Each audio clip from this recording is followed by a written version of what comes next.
If you tried to pay for something with a piece of paper, you might run into some trouble. Unless, of course, the piece of paper was a $100 bill.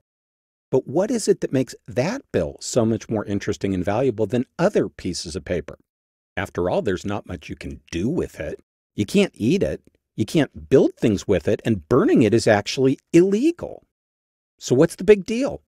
Of course, you probably know the answer. A $100 bill is printed by the government and designated as official currency, while other pieces of paper are not.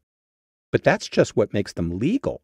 What makes a $100 bill valuable, on the other hand, is how many or few of them are around. Throughout history, most currency, including the US dollar, was linked to valuable commodities, and the amount of it in circulation depended on a government's gold or silver reserves. But after the US abolished the system in 1971, the dollar became what is known as fiat money, meaning not linked to any external resource, but relying instead solely on government policy to decide how much currency to print. So which branch of our government sets this policy? The executive, the legislative, or the judicial? The surprising answer is none of the above. In fact, monetary policy is set by an independent Federal Reserve System, or the Fed, made up of 12 regional banks in major cities around the country. Its Board of Governors, which is appointed by the President and confirmed by the Senate, reports to Congress, and all of the Fed's profit goes into the U.S. Treasury. But to keep the Fed from being influenced by the day-to-day vicissitudes of politics, it is not under the direct control of any branch of government. So why doesn't the Fed just decide to print infinite $100 bills to make everyone happy and rich? Well, because then the bills wouldn't be worth anything. Think about the purpose of currency, which is to be exchanged for goods and services.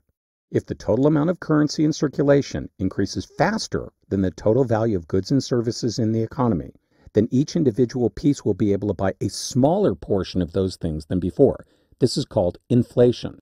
On the other hand, if the money supply remains the same while more goods and services are produced, each dollar's value would increase in a process known as deflation. So which is worse?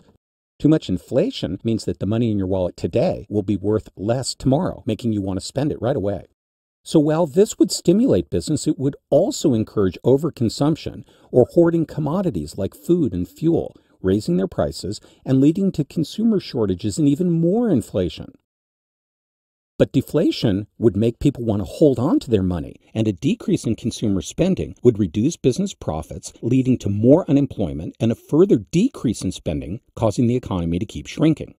So most economists believe that while too much of either is dangerous, a small, consistent amount of inflation is necessary to encourage economic growth. The Fed uses vast amount of economic data to determine how much currency should be in circulation, including previous rates of inflation, international trends, and the unemployment rate. Like in the story of Goldilocks, they need to get the numbers just right in order to stimulate growth and keep people employed without letting inflation reach disruptive levels. The Fed not only determines how much that paper in your wallet is worth, but also your chances of getting or keeping the job where you earn it.